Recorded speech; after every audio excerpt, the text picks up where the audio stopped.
Vai pesquisando. Agora, o que ocorria é que os senhores do mundo teriam que tomar uma decisão drástica. Não havia mais o que conquistar. Não havia mais de onde tirar dinheiro da população, porque eles não tinham mais como pagar impostos. Roma estava à beira do abismo.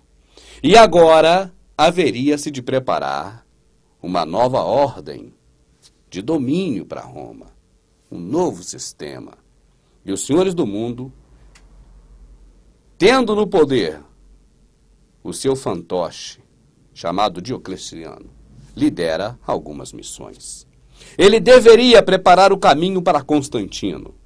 Ele deveria deixar o governo romano da época prontinho para Constantino assumir e desempenhar o papel ao qual ele estava sendo designado. Para que Constantino tivesse êxito nas tarefas determinadas pelos senhores do mundo da época, haveria de que Diocleciano preparasse direitinho tudo. E havia uma missão muito séria a cumprir: exterminar todos, eu disse todos, os servos de Yahushua HaMashiach, a verdadeira igreja. Todos. Exterminar, não deixar nenhum que soubesse. E ainda, confiscar todos os livros sagrados, toda a escritura que ainda restava. Diocleciano tinha essa missão: confiscar todos e queimar uma boa parte deles. Essa era a missão de Diocleciano em favor dos senhores do mundo para preparar o caminho para o cristianismo de Constantino. Mas então veio aquele terrível tempo de perseguição diocleciana em 303 d.C. Eles fizeram algo que nunca havia sido feito antes nessas perseguições. Eles exigiram a destruição de todos os documentos sagrados. Não sabemos o que perdemos nesta época. Nós acreditamos que havia literalmente milhares de documentos que nos foram tomados por causa dessa perseguição.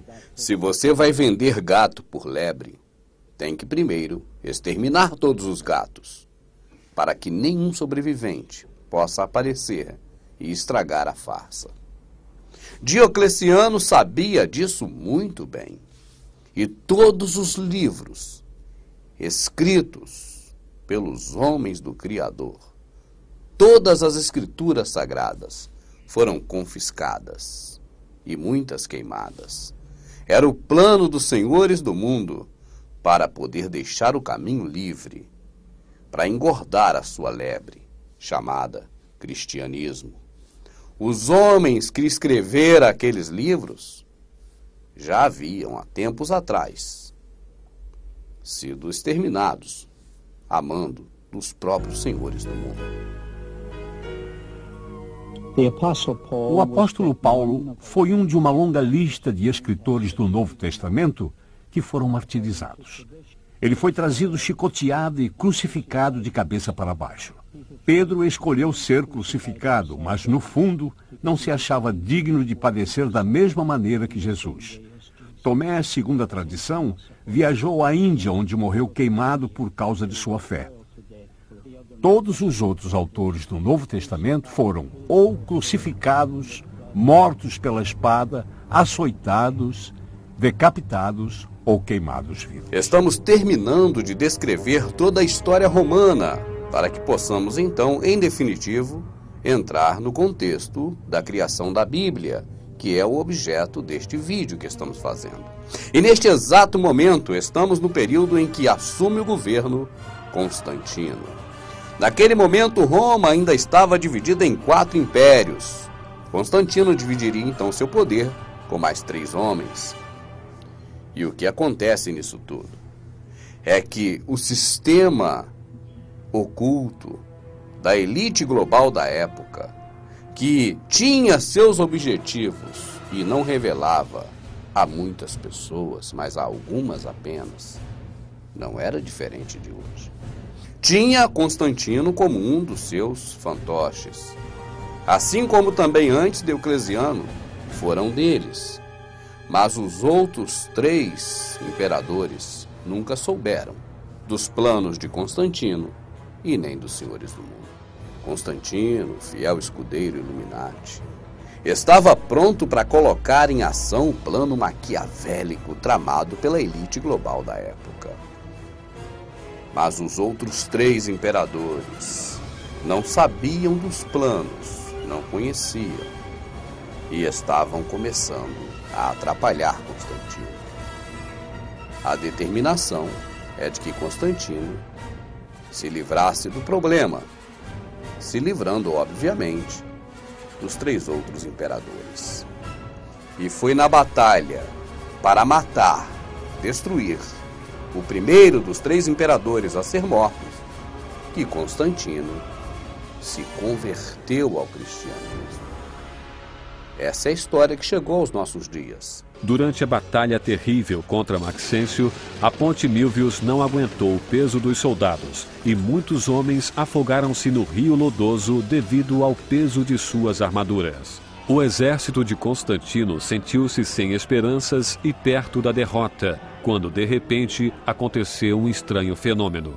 Constantino foi surpreendido por uma luz magnífica no céu. Constantino disse que a luz tinha a forma das letras X e P, que em grego são as primeiras letras da palavra Cristo. Abaixo do símbolo reluzente estavam as palavras: sob isto vós conquistareis. Uma voz celestial então ordenou que Constantino usasse esse símbolo em todas as batalhas futuras com seus inimigos. Constantino interpretou esse sinal como vindo de Jesus Cristo. Disse a seus homens que pintassem aquele símbolo em seus escudos no dia seguinte. Seu exército conseguiu derrotar o de Maxêncio, tornando-o governador único das províncias ocidentais. A partir daquele momento, Constantino professou sua devoção ao cristianismo. Eis, portanto, aí o testemunho da conversão de Constantino. Existem coisas muito estranhas nessa narrativa. Mas ela é verdadeira, pelo menos é o que chegou aos nossos dias, através dos livros, das escolas e das faculdades. E nós devemos acreditar na história mundial. Mas nós podemos também analisá-la. O Salvador, pelo que nós o conhecemos, pelos livros e cartas escritas pelos próprios homens que esses de Roma mataram, jamais diria para Constantino matar alguém. Os frutos da conversão de Constantino não são frutos dignos de quem se arrependeu. O Salvador mandou amar o inimigo, mas Constantino, agora convertido ao cristianismo dele, que estava sendo criado, embora não tivesse ainda esse nome só viria a ocorrer na época de Jerônimo, mais à frente um pouquinho, e nós vamos chegar lá. Mas ele agora convertido ao cristianismo dele, mesmo sem esse nome ainda, teria uma missão muito mais difícil pela frente. Ainda existiam 2 imperadores a serem mortos. E Constantino precisava agora da força dos seus cristãos.